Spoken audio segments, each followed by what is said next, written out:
Veio um dos 7 anjos que tem as 7 taças e falou comigo, dizendo: venho mostrar-te-ei o julgamento da grande meretriz que se acha sentada sobre muitas águas, com quem se prostituíram os reis da terra, e com o vinho de sua devassidão foi que se embebedaram os que habitam na terra.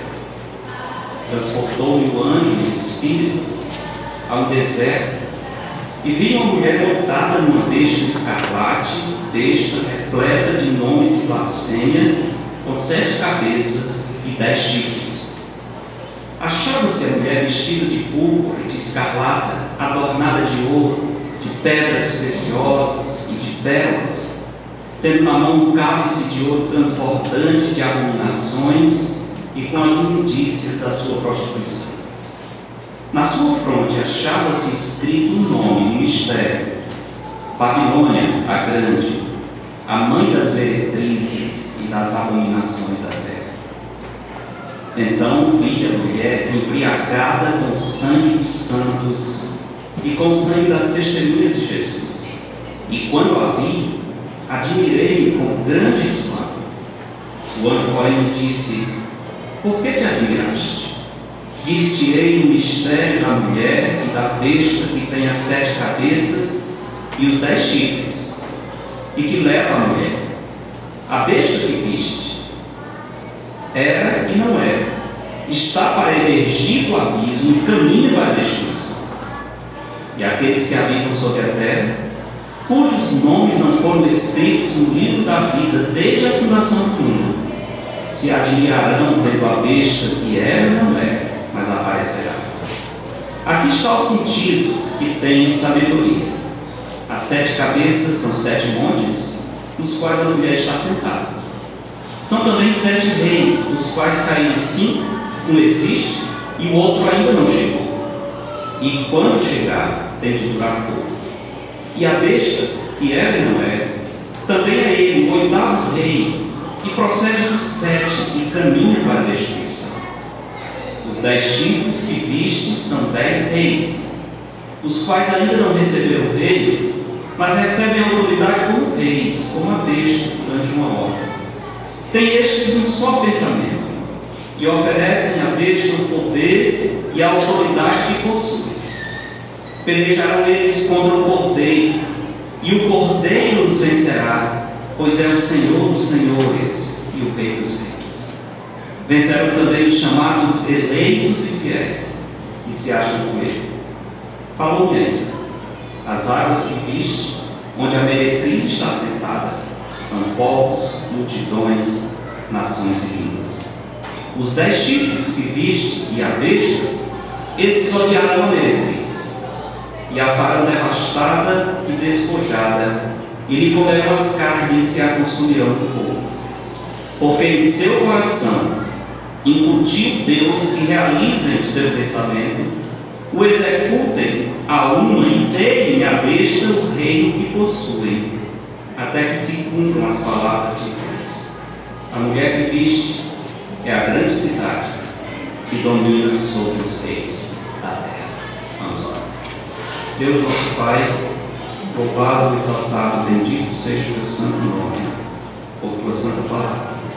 Dá-nos, Senhor, o entendimento dessa palavra, abre os nossos corações para compreendermos as maravilhas da tua lei. Em nome de Jesus. Amém. Estamos na nossa sequência de Apocalipse, estudando o capítulo 17, esse é o sermão de número 44. Hoje vamos avançar um pouco mais, ainda não completando o capítulo 17. Domingo passado estudamos os versos de 1 a 3. Hoje vamos de 4 a 6. E o título desse capítulo, dos sermões baseados nesse capítulo, é a destruição da prostituição religiosa dos últimos dias. Quando Karl Marx comparou a religião ao ópio dos povos, certamente ele estava destacando o aspecto alucinógeno que o fenômeno religioso tem sobre seus adeptos.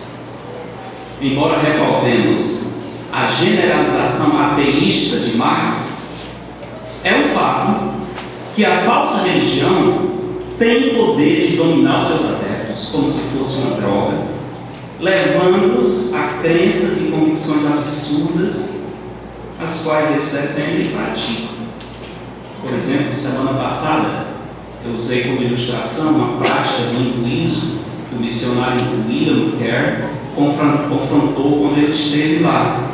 Eu só tenho algumas imagens para que os irmãos saibam que isso não foi só no século XVIII. Essas práticas horríveis, práticas religiosas, continuam nos nossos dias. Esse festival hindu continua acontecendo ainda hoje em alguns países. Pessoas ficam penduradas por ganchos de metal que são atravessados nas suas peles, nas suas costas. E os homens ficam rodando esse eixo e dançando, fazendo oferendas, cultos e adoração aos deuses hindus. Isso não é cultura, isso não é diversidade, como se diz. Isso é óbvio, é insanidade. Isso é tirar da mente das pessoas a capacidade de discernir entre o bem e o mal. Isso é ação de forças espirituais do mal, não tem outra explicação.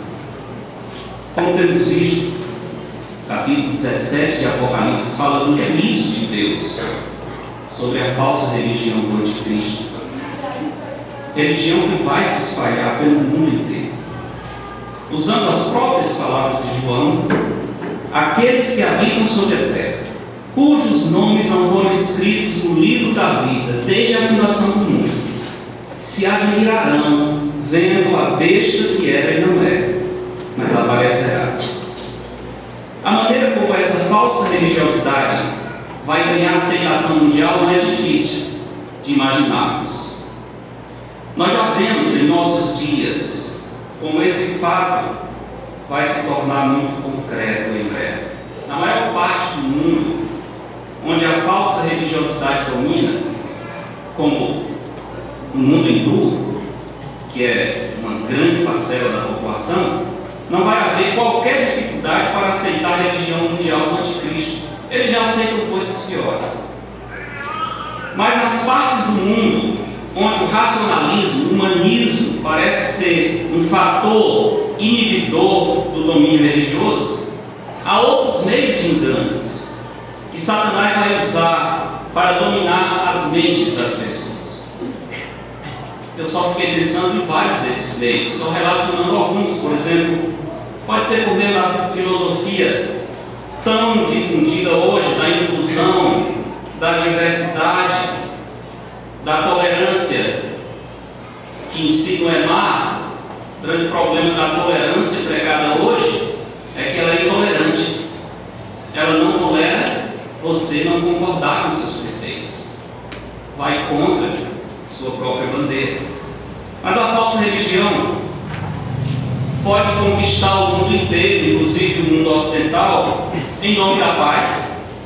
Pode ser por meio da interseção ou da interação entre o mundo virtual científico e o mundo virtual maligno. Não sei se os irmãos têm pensado nisso. Fala-se muito de mundo virtual. Existe um mundo virtual que é eletrônico, existe um mundo virtual que não é eletrônico, é demoníaco. Real também, não tem matéria, não está sujeito às leis físicas da matéria, é virtual, mas é real e afeta o mundo material. Não faz muito tempo que ficamos sabendo de certos jogos eletrônicos e alguns até mesmo de cartas, que estavam levando pessoas a praticarem atos terríveis, inclusive assassinatos de familiares, e muitos ficando possuídos a partir desses jogos virtuais. Satanás é muito mais inteligente do que todos os engenheiros eletrônicos do mundo juntos. Ele pode muito bem usar a realidade virtual a fim de induzir as pessoas ao encantamento, à curiosidade com o mundo espiritual do mal. Atualmente, por exemplo, o mundo ocidental está encantado com uma brincadeira começada há pouquíssimos dias. Mas todo mundo parece que já entrou nessa brincadeira. Eu só ouvi falar recente, comecei a perguntar o que era, mas já estou atrasado. Porque todo mundo já sabe o que é um negócio chamado Pokémon Go. Pokémon Go, já ouviram falar isso? Com certeza, não é? É uma brincadeira, mas só queria usar isso como uma ilustração. Parece que as pessoas saem pela cidade em busca de alguns monstrinhos virtuais que são captados com a câmera do seu celular, não é isso? A brincadeira é essa. Já tem havido crimes, pessoas já foram atropeladas, porque eles têm saído em busca desses monstros sem reparar em nada mais, como quem está enfeitiçado para encontrar esse monstro virtual. E tem gente morrendo atropelada, não me interessa não. Eu não estou dizendo que a brincadeira seja em si, eu não conheço a brincadeira, nem quero conhecer, eu tenho mais outras coisas para conhecer. Não estou dizendo que a brincadeira em si seja dirigida por Satanás, mas eu estou dizendo é que o mundo virtual pode facilmente hipnotizar as pessoas, facilmente, e pode levá-las a uma condição e predisposição mental para ficarem sob o domínio dos seres espirituais do mal, facilmente. Estou mentindo? É exatamente isso. Reparem com atenção os perigos da interação entre o mundo virtual eletrônico e o mundo virtual do mal. Esse limite não é longe, prestem atenção. O fato é que o mundo caminha para a unificação por meio de uma religião mundial. A religião do anticristo, da besta, como diz João no Apocalipse 17. Mas Deus, o Cordeiro de Deus, antes da batalha final, como lemos em Apocalipse 17, virá destruir a Babilônia, a grande, a mãe das meretrizes e das abominações da terra. Nosso texto nós aprendemos que Deus vai derramar sua ira sobre todos que se entregam à falsa religião. Como é que esse capítulo nos ensina isso? O capítulo vai mostrar algumas verdades. Estamos destacando a primeira ainda hoje, que é a verdade de que o Senhor conhece o engano da falsa religião. O Senhor conhece muito bem o engano da falsa religião. O que é que Deus revela a João nesse capítulo? Primeiro, como já estudamos no domingo passado, o Senhor revela a grandeza dessa falsa religião. É algo imponente, é algo que se espalha facilmente, é algo encantador, rico, cheio de brilho, pedras preciosas. Não é uma coisa insignificante, não. Vai ser algo que vai impressionar o sentido do mundo. Tem que ser para o mundo todo seguir. Mas o anticristo vai poder fazer isso. Vimos também o poder de engano da falsa religião, que aqui é comparada com essa mulher, essa meretriz, que tem um cálice transbordante das suas abominações, mistura nesse cálice muitas coisas e dá essa bebida a todos os povos, todos os reis, todos os governantes, e o mundo inteiro fica intoxicado, dominado por esse cálice dado por essa Babilônia meretriz, essa mulher, que aqui é um símbolo, não é uma mulher real, que figura um falso sistema religioso, que tem religião em si, tem fé, tem fervor, mas não tem verdade. Não tem verdade. Às vezes as pessoas dizem, o importante é que você tem uma religião, não interessa qual. Todos os caminhos levam a Deus. Eu continuo lutando com a biografia do Steve Jobs, né? Só de mal eu tenho terminado, eu já comecei, mas essa era a visão dele sobre religião. Quando perguntava a ele sobre Deus, existem muitas janelas que levam para nem ele sabia onde. As igrejas, as religiões são meios diversos para você alcançar a eternidade. Isso é o que Steve Jobs diz, mas não é o que Jesus diz. Jesus diz: eu sou o caminho, a verdade e a vida, e ninguém vem ao Pai senão por mim. é muito exclusivo, sim, é muito absoluto, com certeza, retira todos os outros caminhos, anula todas as outras coisas, sim, mas é o que Jesus diz. Nós não podemos dizer diferente. Para o bem daqueles que precisam encontrar salvação, nós temos que mostrar essa verdade, que não é nossa, é a verdade do Evangelho, é Cristo que diz. Não é bom enganar as pessoas com as nossas palavras. A palavra do homem não serve para nada, a palavra de Deus é que gera o bem. Então vimos o poder do engano e hoje vamos ver a imponência dessa falsa religião. Verso 4, capítulo 17, diz: achava-se a mulher, já vimos que essa mulher simboliza o falso sistema religioso mundial do anticristo. E aqui ele vai mostrar como é que essa mulher se apresentava. Ela está vestida de púrpura e de escarlata, adornada de ouro, de pedras preciosas e de pérolas, tendo na mão um cálice de ouro transbordante de abominações e com as imundícias da sua prostituição. A mulher está vestida, duas características da sua roupa: púrpura e escarlata. O que é isso? Púrpura é uma substância corante de tecidos que era extraída de caracóis marinhos. Somente numa região do mar Mediterrâneo se produzia essa púrpura, mas era algo muito caro. Os vendedores de púrpura, que eram um grupo selecionado, eles criavam esses caracóis marinhos e na época, uma determinada época do ano, esses animais como lesmas, eles começavam a se deslocar e produzir essa secreção que eles pegavam e transformavam nesse corante chamado púrpura. Como era um produto raro, era muito caro. Somente os ricos, os poderosos é que tinham roupas tingidas de púrpura. Era sinal de grandeza. Aqui, João está dizendo que essa mulher, que simboliza a falsa religião, ela está vestida com essas roupas luxuosas e caras.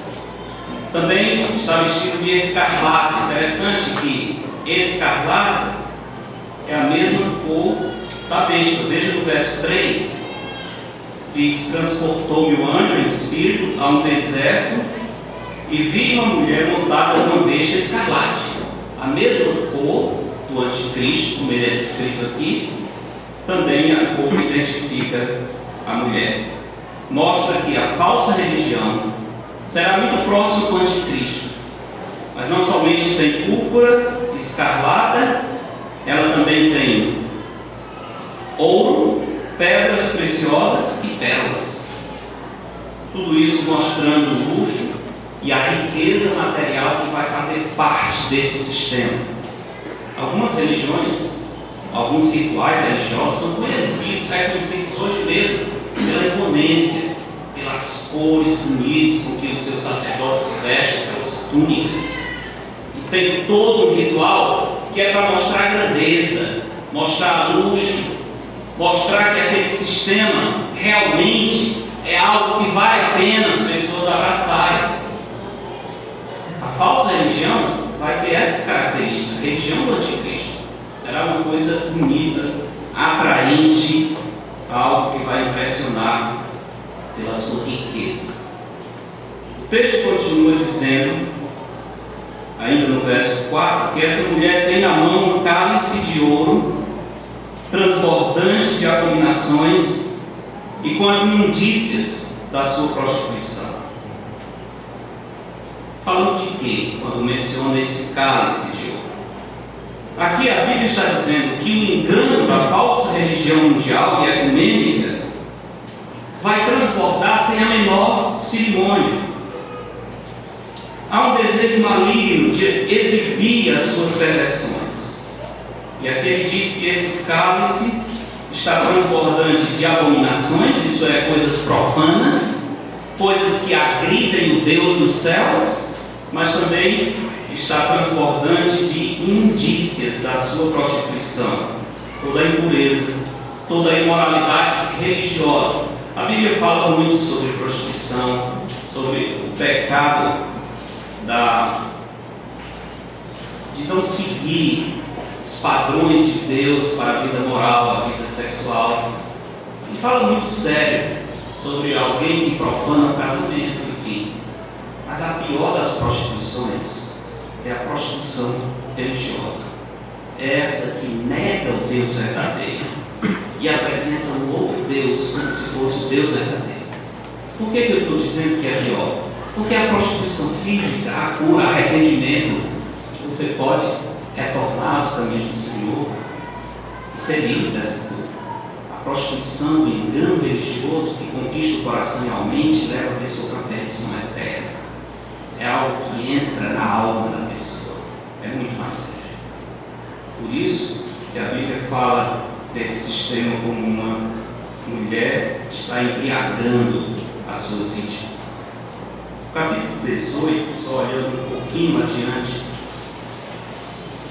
capítulo 18, no verso 6, veja esse verso, e falando também do anúncio da queda da Babilônia. Verso 6 diz: dai-lhe em retribuição, como também ela, Babilônia, retribuiu.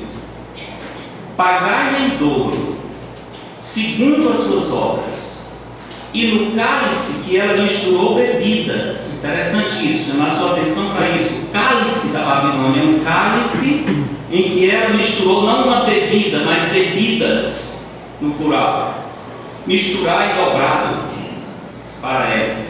Isso indica que a falsa religião será um conjunto de todas as doutrinas. Vai ser uma mistura que agrada a todo mundo.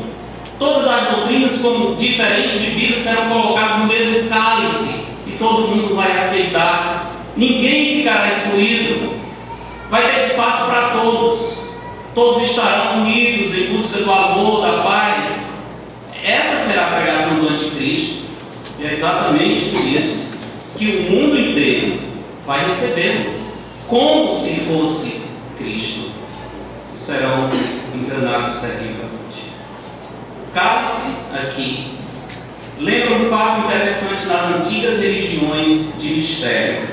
Sabe-se pelo estudo das antigas religiões que aqueles que praticavam certos rituais, que iam ser iniciados em determinados rituais, eles tinham que ingerir uma bebida intoxicante, que era feita com alguns ingredientes secretos. Enquanto esses iniciados não ficavam completamente intoxicados, dominados pela bebida, eles não conseguiam receber as mensagens e as visões dos deuses.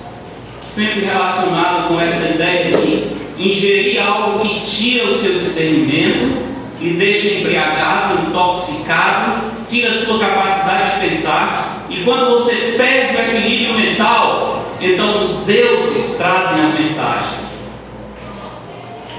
Impressionante isso. Mencionei de novo sobre Steve Jobs. Estou falando mal dele, não tenho nada contra ele, eu estou lendo a história. Mas eu mencionei para vocês, por exemplo, uma das coisas que ele se vangloriava e dizia que era uma das razões da sua criatividade era a experiência que ele teve com LSD e outras drogas, usando bastante. E dizia para os jovens na universidade, ele falava às vezes: vocês precisam experimentar, porque isso traz criatividade. Tem que experimentar o ácido. Muitos filósofos, muitos pintores, músicos, artistas usaram e usam as drogas como fim filosófico, exatamente para poder entrar num outro estado de consciência. E quando eles saem desse estado de consciência, eles começam a ter ideias, visões, começam a ouvir vozes, começam a ter criatividade de uma maneira que eles não tinham antes. Satanás trabalha exatamente assim. Deus nunca tira a nossa capacidade de pensar. Deus não trabalha assim. Pode olhar assim. Por isso que é estranho alguns que dizem: o Senhor me falou, eu tive uma revelação, o Espírito Santo veio sobre mim e eu fiquei em êxtase, fiquei completamente fora de mim e falei na linguagem dos anjos e disse coisas que nem eu lembro. Isso não é de Deus. Isso não é de Deus, porque Deus não trabalha assim, negando o nosso intelecto. O Espírito de Deus trabalha com decência e ordem.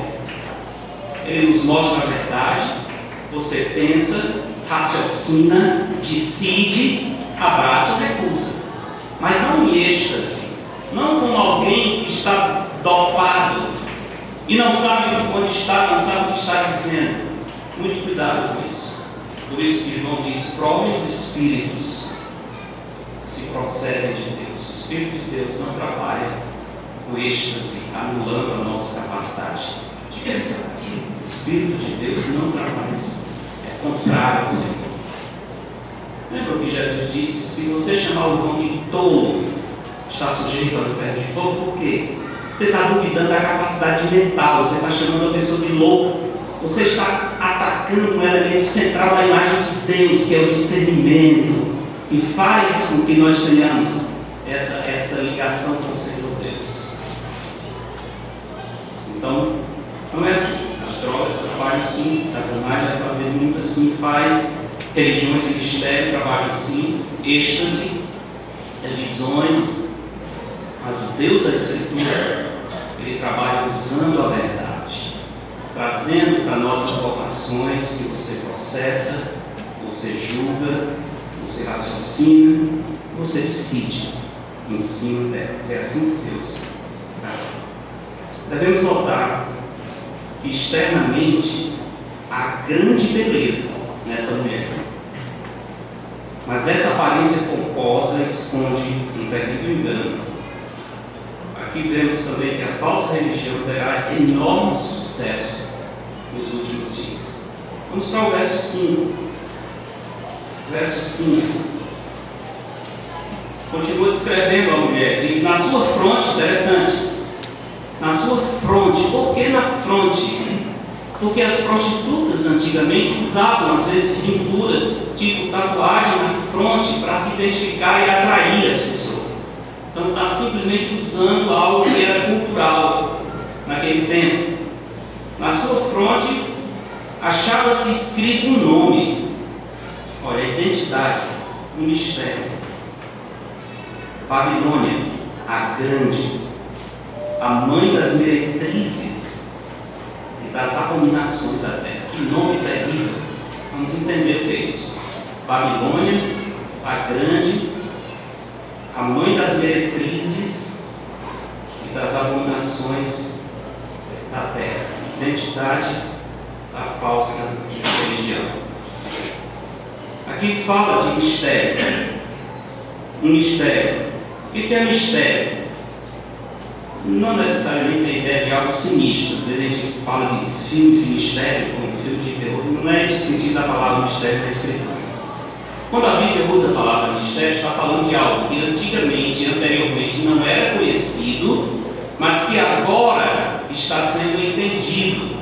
O Senhor está trazendo a informação de algo que antes se percebia, mas não tinha uma explicação, não se entendia perfeitamente.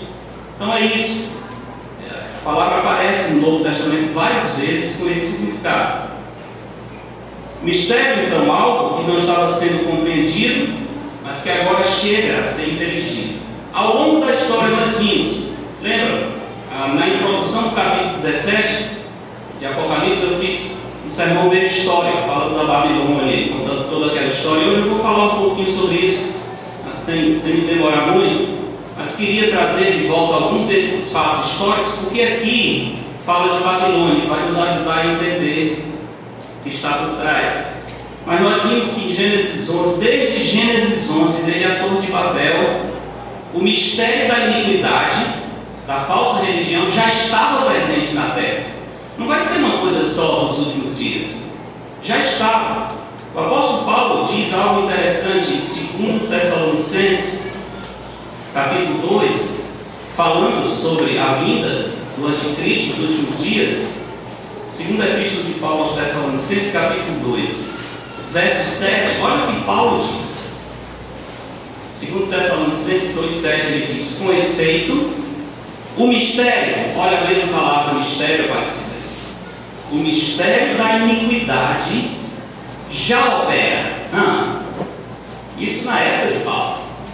O mistério da iniquidade já opera. Podemos dizer, o mistério da iniquidade já opera desde Gênesis 11, desde a Torre de Babel e através de toda a história.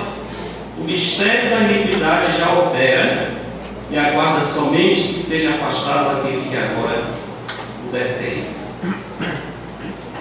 O texto diz sobre a mulher: e na sua fronte achava-se escrito o nome, o mistério, Babilônia grande, a mãe das meretrizes e das abominações da terra. Essa frase novamente fala da imponência da falsa religião. Mãe, por que é chamada mãe? Porque significa a matriz de onde surge todo o engano, todo o erro. Satanás e o espírito do anticristo percorrem a história humana, se manifestando em cada expressão religiosa. Não é uma só, diz que é a mãe das meretrizes. Então, são vários os enganos, todos esses que não se voltam para Deus.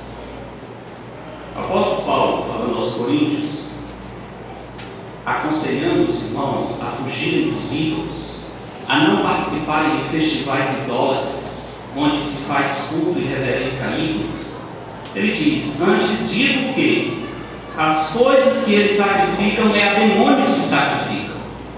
Isso é sério, e não a Deus. E não quero que vos torneis associados aos demônios. Por isso, afastem-se. É o conselho do apóstolo Paulo. Mas deixe-me dar um pouco da história da Babilônia, só para recordar alguns fatos, e tenho até algumas imagens que vai lhe ajudar. Eu vou ler o texto, você vai ver algumas poucas imagens aqui. A Bíblia está cheia de informações acerca da Babilônia como a fonte da falsa religião. O registro começando com a construção da Torre de Babel. Aliás, a palavra Babel significa confusão. Exatamente esse o sentido da palavra Babel. Depois, o nome, Babilônia também vem de Babel. Depois o nome foi aplicado à cidade da Babilônia, que em si mesma tem uma longa história, datando desde 3000 a.C. A cidade da Babilônia já existia. Um dos seus famosos governantes da antiguidade foi o imperador Hammurabi. Devem ter ouvido falar sobre ele. Tinha os tabletes de Hammurabi, grande imperador babilônico. Esqueceu da aula de história? Não perde nada não, mas estou só trazendo de volta para você a lembrança. Depois de um período de declínio, a Babilônia surgiu com uma grande força na época do imperador Nabucodonosor. 600 anos antes de Cristo. Aliás, é Nabucodonosor que em 586 vai levar os judeus cativos para a Babilônia. Nabucodonosor reinou de 605 a 562 a.C. E a história dele, interessante, você encontra muitas informações no livro do profeta Daniel. A história da Babilônia, todo o contexto está lá, e também os aspectos proféticos. Para entender Apocalipse, você precisa ligar. Para entender Daniel, você precisa ligar com Apocalipse. Babilônia foi muito importante, não apenas no aspecto político, mas também religioso. Nimrod, falando de Nimrod também, a Bíblia fala desse homem, foi o fundador da Babilônia. E ele teve uma esposa conhecida como Semíramis, que dizem que por acaso é a mãe dele. E essa Semíramis, ela fundou todos os ritos secretos das religiões de mistério que eram praticados na Babilônia, de acordo com fontes extra-bíblicas. Semíramis tinha um filho que ela dizia que havia sido concebido miraculosamente, e deu o nome para esse filho de Tamuz. De fato, essa história história de que ela teve um filho concebido miraculosamente, já é uma forma de Satanás trazer uma falsificação da profecia de Jesus Cristo. Maria vai ter um filho, vai conceber sendo virgem, e vai ter um filho que é concebido pelo Espírito Santo. Esse é o verdadeiro Filho de Deus, não da musa. Mas Satanás, ao longo do tempo, ele fica tentando imitar a história da redenção. Várias práticas religiosas eram observadas em conexão com esta falsa religião babilônica, incluindo, por exemplo, na religião babilônica, o reconhecimento de que tanto a mãe como o filho eram divinos, e a criação de uma ordem de virgens que se tornaram prostitutas cultuais. Tammuz, filho de Semiramis, de acordo com a tradição, teria sido morto por um animal feroz, mas foi restaurado à vida miraculosamente. Outra vez um engano tentando confundir Jesus Cristo, que vai ser morto e ressuscitado. E a tradição babilônica diz que isso teria acontecido com Tammuz. A adoração de Baal, esse Baal que aparece no Antigo Testamento, várias vezes os profetas falam da adoração de Baal. Baal significa Senhor, é também um outro nome para Tammuz. Está bem relacionado com a adoração babilônica. Depois que os persas dominaram a Babilônia em 539 antes de Cristo, eles meio que proibiram a continuação dos ritos da religião do mistério babilônico. Mas isso não acabou com a religião babilônica. Posteriormente, a religião babilônica foi para a cidade de Pérgamo. Pérgamo, nós vimos em Apocalipse 2, que era uma daquelas cidades para onde João escreveu uma carta de uma igreja cristã. Pérgamo está hoje na Turquia, como Sardes, Tiatira, Éfeso, todas aquelas 7 igrejas que tem os primeiros capítulos de Babilônia. Então a seita babilônica se moveu para Pérgamo, e lá havia algo interessante. Coroas em forma de cabeça de peixe eram usadas pelos sacerdotes da Babilônia como uma forma de adorar ao Deus peixe, que era uma divindade deles. Nas coroas tinha uma inscrição que dizia guardião da ponte, simbolizando com a palavra ponte a ligação entre os homens e Satanás. Essa mesma prática foi adotada pelos imperadores romanos, que eram chamados de pontífice máximos, que significa o guardião máximo da ponte. Esse era o título dos imperadores romanos. Posteriormente, esse título passou a ser usado pelos bispos de Roma, e hoje o Papa é chamado de pontífice, que vem daquela mesma palavra.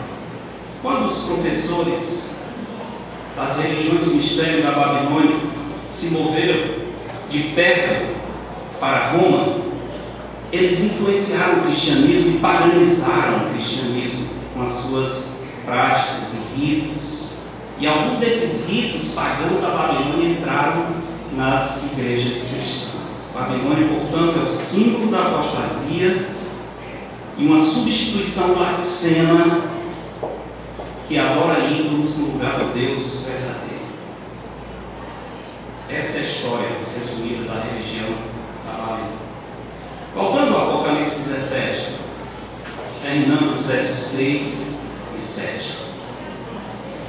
Verso 6 diz: então vi a mulher, a Babilônia, embriagada com o sangue dos santos e com o sangue das testemunhas de Jesus. E quando vi, admirei-me com grande espanto.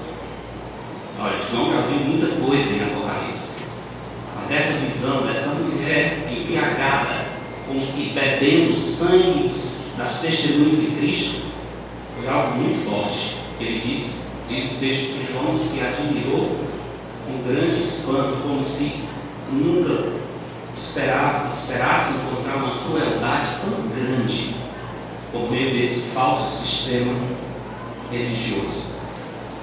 O que significa isso? A mulher está embriagada com o sangue das testemunhas de Jesus. Nós já vimos em Apocalipse que durante a tribulação muitos serão mortos por causa da sua fé em Cristo. Vimos que esses mártires que serão sacrificados durante a tribulação, eles clamam a Deus por justiça. Só aparece no capítulo 6 e no capítulo 16. E vimos também que parte do juízo da tribulação é uma resposta de Deus ao clamor dos mártires. A justiça que os seus filhos mártires estão pedindo que seja feita contra esse mundo. Irmãos, o cristianismo apóstata sempre esteve por trás do martírio dos servos de Jesus, através dos séculos. No meu entender, o espanto de João é porque João não está vendo essa mulher embriagada simplesmente com o sangue dos mártires da tribulação, mas João pode ver que todo o sangue derramado, e foi muito sangue derramado dos servos de Cristo ao longo da história, por trás de todo esse holocausto está a falsa religião da Babilônia. Está esse projeto enganoso que vai ser revivido nos últimos dias em breve. A causa do sacrifício, do holocausto, do sangue derramado dos filhos de Deus, dos servos de Cristo, é essa filosofia de engano da falsa religião, desde o começo até o final. Por que que Caim matou Abel? Tinha uma razão religiosa. Tinha dois sistemas de crença. Abel seguiu o modelo que o Senhor havia dado, sacrificando um cordeiro, derramando sangue desse animal inocente. Por que tanto animal é sacrificado no Antigo Testamento? Não é? Eram muitos animais, muitos cordeiros. Cordeiro macho de 1 ano, sem defeito, trazia para o sacerdote. A pessoa que estava oferecendo o sacrifício colocava as mãos na cabeça do cordeiro e o sacerdote imolava e derramava o sangue. Sempre uma cena triste, né? Você vê o cordeirinho inocente de 1 ano sendo morto e muito sangue derramado. Mas isso tinha uma razão. Lá na frente, Hebreus diz: sem derramamento de sangue não há remissão de pecados. Por quê? Porque o salário do pecado é a morte. E a morte do cordeiro lembrava para o oficiante, para a pessoa que trouxe, que o pecado é sério, que esse animal está morrendo por causa do pecado. Mas não somente isso, lembrava que um dia Deus haveria de enviar o seu Filho, o Cordeiro de Deus, que derramaria o seu sangue precioso, inocente, puro e perfeito, pelos nossos pecados, para nos dar vida, para salvar todos aqueles que creem nele. Então é por isso que se sacrificava tanto animal no Antigo Testamento. É algo triste, sim, mas lembrava uma cena muito mais triste ainda, que era a morte de Cristo, o Filho de Deus, lá na cruz do Calvário. Essa é a razão. O verso 7 diz: o anjo, porém, me disse: por que te admiraste? Dir-te-ei o mistério da mulher e da besta, que tem as 7 cabeças e os 10 chifres, e que leva a mulher. Mas isso aqui são cenas do próximo capítulo. Vamos ter que parar por aqui, por questão do tempo. O que esse anjo vai dizer? Domingo eu digo. Você vai ficar a semana inteira na curiosidade, certo? Eu tenho certeza que você vai ler esse capítulo e vai ficar com um monte de perguntas. Eu acho que é bom. E aí você volta para nós continuarmos esse estudo e compreendermos bem a revelação do anjo. Meus irmãos, diante da proximidade do engano religioso que vai inundar o mundo inteiro, compete a nós, servos do Senhor, nos aprofundarmos no conhecimento de Cristo, ou então nós vamos ser enganados. Cristo, que é o caminho, a verdade e a vida. Somente conhecendo o Senhor Jesus, nós poderemos nos livrar do engano do erro. Não adianta você querer conhecer as falsas religiões. Existe mais de 5.000 religiões no mundo. Você vai morrer e não vai dar conta. Quando você pensar que aprender uma, aí surge outra. Porque o diabo é o mestre do engano e do disfarce. Então, não entre nessa. Como é que eu faço então? Essa é uma pergunta que as pessoas dizem, mas tem tanta religião, tanto caminho. Como é que eu faço para saber qual é o certo? Leia a palavra de Deus. Leia a Escritura. Siga o Evangelho. Ele vai me mostrar o caminho. O que não combinar com a Escritura, jogue fora. Jogue fora. A palavra de Deus é a verdade. Somente. E se qualquer professor religioso, pastor, seja quem for, inclusive o pastor Genuano, se ele mostrar qualquer coisa que você não consegue ver na Escritura, jogue fora. Jogue fora. Só a palavra de Deus gera vida. Nós não seguimos a mente de um homem, nós somos ensinados, sim, orientados, mas nós estamos chegando na Escritura. Tem que ter capítulo e versículo. Se não tiver, nós não recebemos de maneira nenhuma. Como é que eu faço para me livrar do engano? Conheça a verdade. Conheça a verdade. Na hora que o engano chegar, você vai perceber facilmente. Corramos para a Escritura. Vamos remir o tempo, porque os dias são maus. Aliás, falando nisso, uma pergunta básica: como é que está o seu devocional? Como é que está a sua leitura da palavra do Senhor? Isso é uma questão de sobrevivência, meus irmãos. Você tem tido prazer, ansiedade, desejo de ler e meditar na Escritura? Se não tem, o risco de ser enganado é muito grande. Muito grande. Jesus disse: errais não conhecendo as Escrituras, nem o poder de Deus. É por isso que nós erramos tanto, fazemos tanta besteira, colocamos os pés pelas mãos, adiantamos o carro na frente dos bois, e depois, quando olhamos, a vida está uma confusão. Por quê? Porque nós estamos conhecendo a Escritura e obedecendo a palavra de Deus. Mas lembremos que nem tudo que vem em nome da Escritura e com palavras bíblicas deve ser aceito pacificamente. Tá, mas é fulano de tal, ele é o pastor, ele é o pregador. Olha, ele está escrevendo aqui umas coisas muito bonitas, uma poesia linda. As poesias lindas são perigosas. Tenham cuidado com isso. Não se cantem com palavras bonitas, só porque a palavra está na Bíblia e porque a pessoa abriu a Bíblia. O que é que ele está dizendo? Que significado ele está dando às palavras bíblicas? Satanás conhece a Bíblia muito bem. Muito bem, por isso ele consegue distorcer facilmente. Uma palavra bíblica que está do início ao fim é a palavra amor. Mas não existe palavra mais desgastada, mais mal usada do que a palavra amor. Em nome do amor se destrói tudo. Em nome do amor se nega o próprio Deus e a Escritura. Então, está vendo? Não é só questão de amor a Deus, é amor, é muito vaga essa expressão. O que quer dizer isso? Mostra na Escritura que você está falando algo que tem fundamento na palavra de Deus. Gostaria, portanto, de apelar aos irmãos, aos meus irmãos aqui, que não desprezem as oportunidades de estudar as Escrituras. Não desprezem. De ter comunhão com aqueles que estão buscando ao Senhor. É lamentável, meus irmãos, que tantas vezes nós precisamos insistir para que os irmãos venham para estudar a Escritura, venham para a comunhão, façam disso algo tão essencial como a água que você bebe. Temos sido zelosos em ensinar a palavra de Deus. Por isso devemos incluir na nossa agenda o estudo da Escritura e com alegria procurar os momentos onde a palavra de Deus está sendo ensinada. Não fugir deles, correr para eles.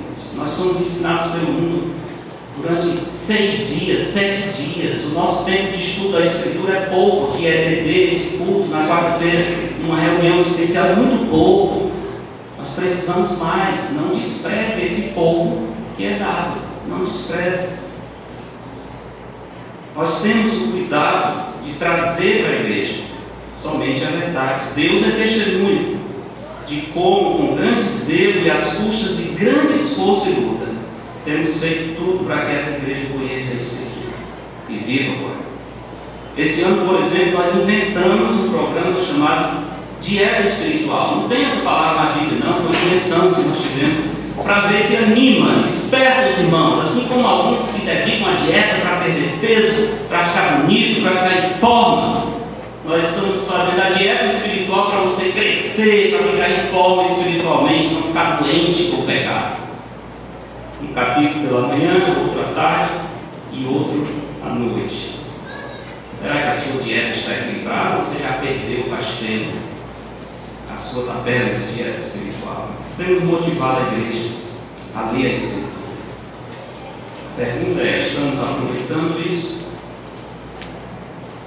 Por quê que nos esforçamos tanto para ensinar a palavra de Deus? Paulo diz: porque zelo por vós, com zelo de Deus, visto que vos tenho preparado para vos apresentar como virgem pura a um só esposo, que é Cristo. Essa é a razão do nosso esposo. Deus tem nos dado muito. Jesus diz: a quem muito é dado, muito será pedido. Abracemos a palavra do Senhor. Vamos lá. Senhor nosso Pai, louvado e exaltado seja o teu santo nome, por ti mesmo, Senhor. Tu és grande, grande é o poder do teu nome. Obrigado, Senhor, pela revelação da tua palavra e pelo teu Espírito que nos conduz a toda a verdade. Nos ajuda, Senhor, para não sermos apenas ouvintes, mas especialmente praticantes, que não estejamos enganando a nós mesmos, que não haja, Senhor, entre nós nenhum que um dia chegue diante de Cristo e seja reprovado e ouça do Senhor nunca vos conheça. Nós possamos ser autênticos discípulos do Senhor. Dá-nos fome e sede, a tua palavra e nos no nome de Jesus.